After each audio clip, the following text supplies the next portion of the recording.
On everybody, it's Jets Central coming back with the preview video for the New York Jets at the New England Patriots for the 1 o'clock kickoff on Sunday. And let's not sugarcoat anything, right? Let's just hop right into it. Vegas right now has the Patriots at a 22.5 point favorites. Okay, so if you're a betting man, that's pretty much saying that the New York Jets have no chance to win. Based off of how they looked this season against Buffalo, against the Cleveland Browns, both games being at home. Now it's their first road test going up to New England. Very difficult place to play, obviously. Bill Belichick going up against young quarterbacks, Luke Falk. Usually it doesn't end well for the opposing team, okay? So it's going to be a long shot, and here's just a list of players, okay? I took down a list of players on, of who's going to be missing this game. Notable New York Jets missing this game due to either injury or suspension or illness.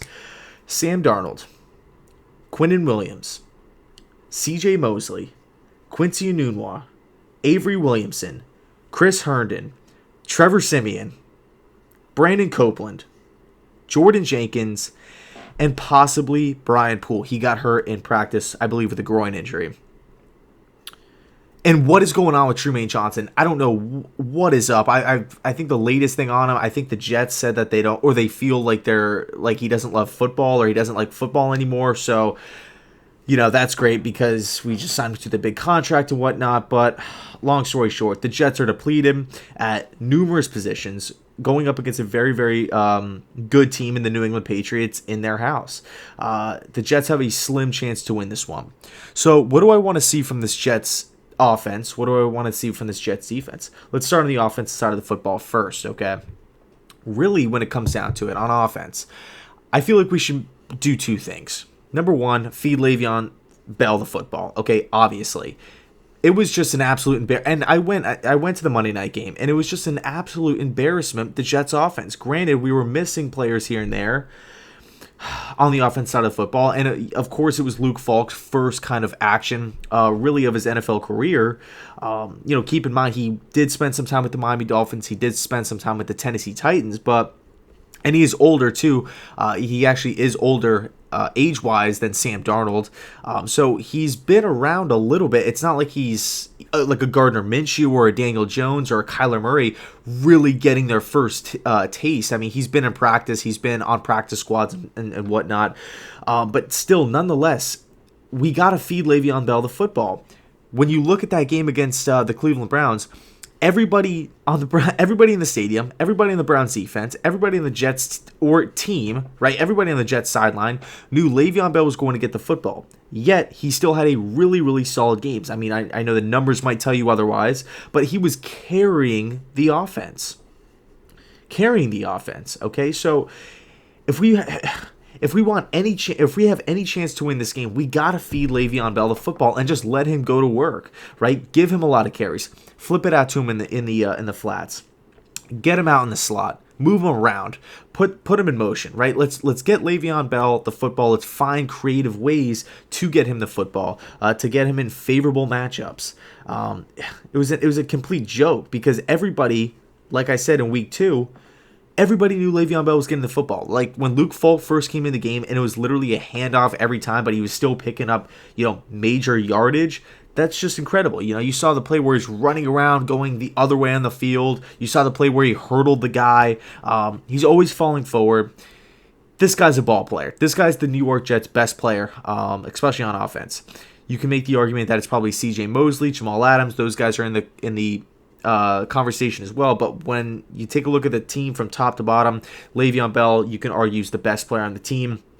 With injuries at the quarterback position, with a shaky offensive line, with some key departures from the wide receiver position, we got to find ways to get him the football. Point blank period. We got to get him the ball. And then number 2 on offense, we got to get creative. Whenever teams are their backs are against the wall, right, where they have no chance to win. And granted, any given Sunday, that's why we all, that's why I love football. That's why you love football. That's why we all love football. Any team that laces up their cleats on Sunday has a chance to win, whether it's high school, college, NFL. So, of course, it's not going to be an automatic loss. The Patriots still do have to go out there and execute, and you never know what could happen. as far as turnovers, as far as penalties, and possibly blunders and whatnot. Weather also plays a factor. But we have to get creative on offense. Let's run some reverses. Let's run maybe a flea flicker. Let's run some wildcat. Let's get creative on offense. Adam Gase, and I said this in last week's recap video against the Browns, Adam Gase has been labeled as an offensive mastermind, a quarterback whisperer, an offensive guru, just somebody that understands offensive football through and through. But my question is, why was Jeremy Bates, why was John Morton's offense better with less talent than Adam Gase's offense with more talent? Doesn't make sense to me. Yes, we're depleted, obviously. But look, Todd Bowles, he was depleted on the defensive side of the football. And that defense, showed up with virtually no pass rush. I mean, that defense was formidable from 2015, from the time that Todd Bowles got fired. Rex Ryan was depleted on the defensive side of the football when, during his tenure, but that defense showed up, right? Both of those guys are labeled. Both of those guys are known for having a great understanding of defensive football. They were depleted too. I mean, remember when Antonio Allen and Salim Hakeem were starting corners one game back, I think it was Rex's final season. But yet that defense, both of those defenses still produce. So, yeah, we're depleted on offense with injuries and illnesses and whatnot. But I feel like there should be no excuse why this offense looks completely lethargic. And, it's just, borderline unwatchable, especially these first two games. We can't stretch the ball. We can't push the ball downfield. We're having a tough time getting Le'Veon Bell the football. The offensive line has struggled. It's tough to watch. So I just want to see some creativity on the offensive side of the ball. The Patriots are stacked. They're stacked on defense. Whether you're talking about the players or the coaching staff and the scheme that they run, they're known for shutting down the opposing offense's best player. So it's going to be I don't want to say it's going to be a long day because of, like I said before, any given Sunday, anything could happen. And I still have faith in our Jets. We still do have talent on the team. And I like some of these young guys. You can never really count out. You never really know what Gase is thinking, which I do like. And even though both offensive performances this season they've been shaky, to say the least, you never really know what is up Adam Gase's sleeve, and I do have to give him credit for that. Now, as far as the defense side of football goes, Tom Brady's been rolling this season. This Patriots offense has been rolling this season. They killed the Pittsburgh Steelers. They mopped the floor with the Miami Dolphins. We got to find a way to slow down the passing game from New England. That's kind of been the MO of the Patriots offense this season, throwing it short. I mean, they always throw it short, right? I feel like every pass Brady throws is within 5 yards, screen pass, dump off, curl route, whatever it is, mesh route, slant route, whatever. The Patriots always are just dinking, dunking. But I feel like if we play that man press, right? If we could get pressure, and it's going to be tough to get pressure because, like I said, we have all these injuries. It's going to be tough to get pressure on Tom. But if we could get the ball out of his hands quickly on that second or third read, I feel like the Jets are going to have some opportunities to get some stops in this game. He hasn't turned the football over, I don't believe, this season so far. I think he's 5 TDs to no interceptions. I don't think he's fumbled.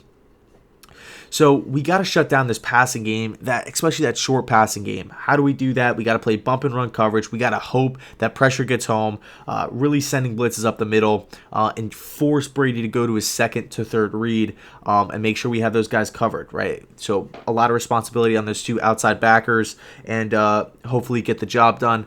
I'd honestly play Jamal Adams more in the box, right? Get Jamal Adams to the line of scrimmage, up close to the line of scrimmage to where he can wreak havoc and shut down that